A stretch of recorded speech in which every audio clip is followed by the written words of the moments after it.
Charlie didn't really get it, but he joined in the protest with the older folks. While chanting slogans, he asked one of the older guys next to him what was happening, and finally got the story. It turned out that this Harley insurance company had been offering policies with crazy high returns, and these seniors were lured in by the promise of big payouts. They all bought a bunch of policies from the company. It was supposed to be the day they collected their dividends, but when they showed up to get their money, they found the company's doors locked. A couple of employees were there, just feeding everyone flimsy excuses. This group of seniors realized they'd been scammed. No wonder his mother-in-law had called him in such a panic and made him come join her. Thinking about it, Charlie's stomach dropped. He couldn't help but ask his mother-in-law, "Mom, how much did you invest in this?" Elaine said nervously, "They told me I'd get huge dividends. I got carried away and put all our savings into their policies." Charlie was floored. "What? All our savings went into this?" Hearing that, Elaine immediately snapped at him. "Do you have to have a big mouth? Don't you think I'm embarrassed enough? Why are you shouting?" She kept on nagging. "If you'd ever brought in any real money, I wouldn't have had to risk it on this company. With a useless son-in-law like you around, what other choice did I have to make our money grow?" This guy.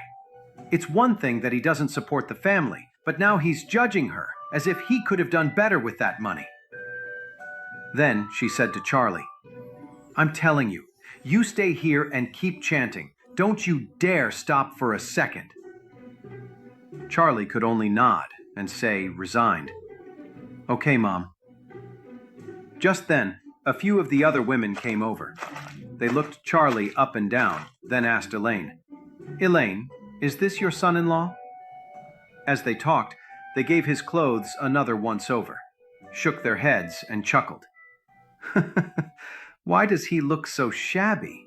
He doesn't look like much of a son-in-law." "Yeah, those clothes have seen better days. He can't compare to someone from Lady Wilson's family."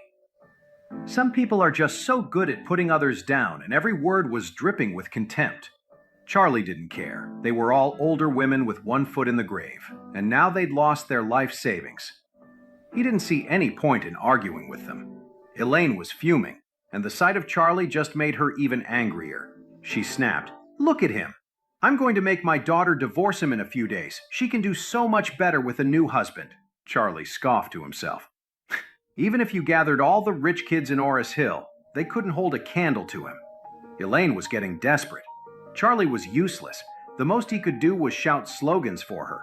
To get her investment back, she needed someone with real power to step in and fix this. It was a shame the family of Wendell Jones, who'd been after her daughter, had gone bankrupt. Otherwise, she could have asked them for help. That's it! Elaine suddenly remembered Gerald's brother, Fred White, the one she'd met at the family banquet yesterday. He was her best hope. From the way he was looking at her daughter, she figured he had a thing for Claire. The White family might not be as powerful as the Jones family used to be, but they were still a big deal. If she called him, he might be able to do something. As luck would have it, Fred White had given her his business card yesterday. She pulled out her phone and dialed his number. The call connected almost immediately. Elaine said, "Hey, is this Fred? This is Claire's mother." Ever since Fred saw Claire at the banquet, he'd been completely captivated. He couldn't get her out of his head. He was worried he'd never get a chance to get close to her. And then, out of the blue, her mother called him. He figured Elaine was in some kind of trouble, and he wasn't about to pass up an opportunity to look good. So he quickly put on a polite tone. "Elaine, is everything okay?" "Well, there is something I need your help with," Elaine said, getting straight to the point. "Fred, a few of my friends and I bought some investment products from an insurance company called Harley, and we put all our savings into it. But now the company won't let us withdraw our money. Can you figure out a way to help me get it back?" Fred was ecstatic when he heard this. He saw this as his moment to shine and said confidently, "Don't you worry, I'm on my way over right now. I'll definitely help you solve this." Elaine was thrilled. "Thank you so much," she said, her voice full of relief. After hanging up, she shot a glare at Charlie and said angrily, some people have no skills whatsoever. You just can't count on them. Besides shouting a few slogans, what good are they? Completely useless. Charlie just smirked. His mother-in-law was so materialistic and clueless. Calling Fred for help? This company had scammed people out of at least tens of millions. Anyone who dared to pull off a scam that big must have some serious connections, maybe even with the criminal underworld. How could Fred White possibly make them give the money back? The White family's power was pretty average, and after the Emgrand group cut ties with them, they were even weaker. With their influence, it was basically impossible for them to intervene in such a massive financial fraud case. Honestly, this little problem could be solved with a single phone call to Isaac Craven from Aurelius Grand. After all, he was the Wade family's representative in Oris Hill. Any entrepreneur or major figure in the city, legitimate or not, had to show him respect. But his mother-in-law was just so frustrating. Since she believed in Fred, he'd let Fred try to help her. He was curious to see what he could actually do. When the other seniors saw Elaine on the phone, they immediately smiled and crowded around her, asking if she'd found someone important to help them. Elaine proudly announced to the group, "Don't worry, I asked the eldest son of the White family to come and help. He'll make a few calls and hopefully we'll get our hard-earned money back."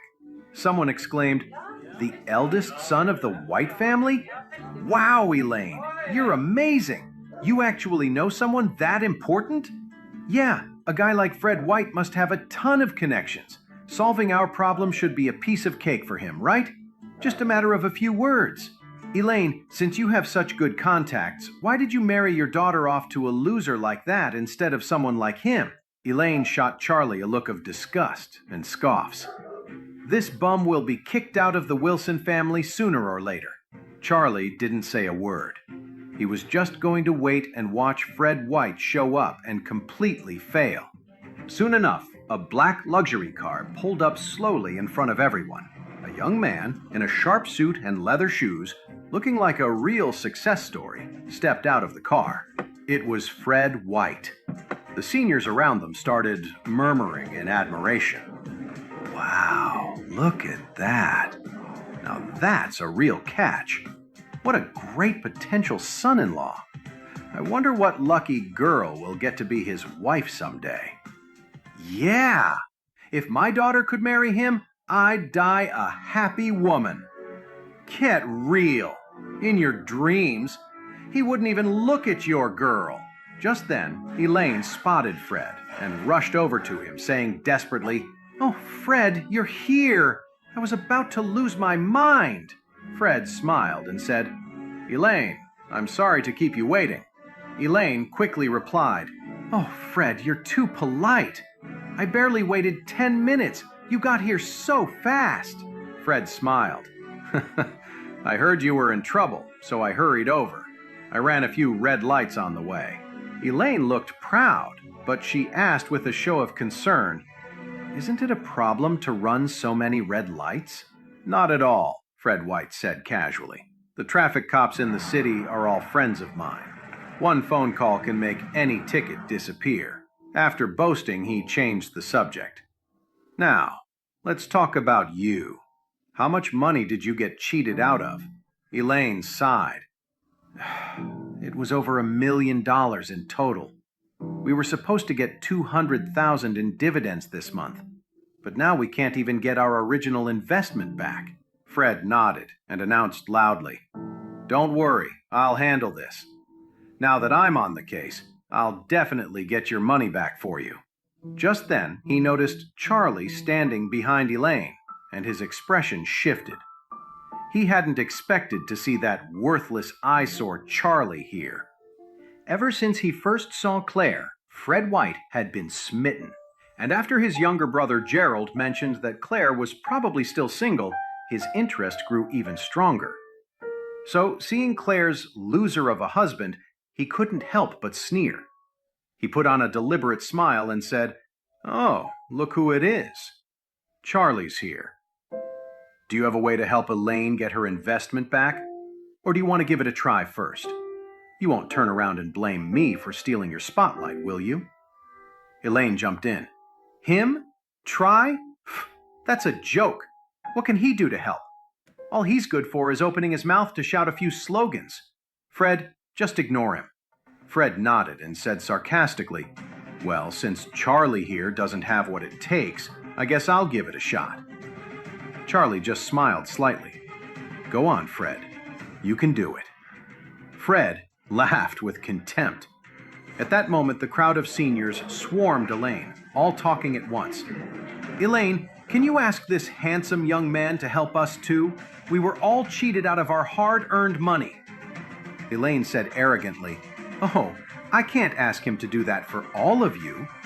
Fred is doing me a personal favor, and he doesn't even know you. The others started begging Fred directly. Mr. White, you seem so capable. Please help us too. Fred was about to brush them off, but then he noticed how materialistic and greedy Elaine was. He smiled and said, All right, since you're all friends of Elaine's, I suppose I can do you a favor. When everyone cheered, Fred looked at them with a smug expression and said, There's just one condition. I'm only doing this for Elaine. So, you'll have to pay her a 10% commission on whatever money I get back for you. Is that acceptable? No problem, one of the seniors said immediately. Getting 90% back is way better than getting nothing at all. As soon as Elaine heard this, her face lit up with glee. The total amount scammed from the group was in the tens of millions. If Fred White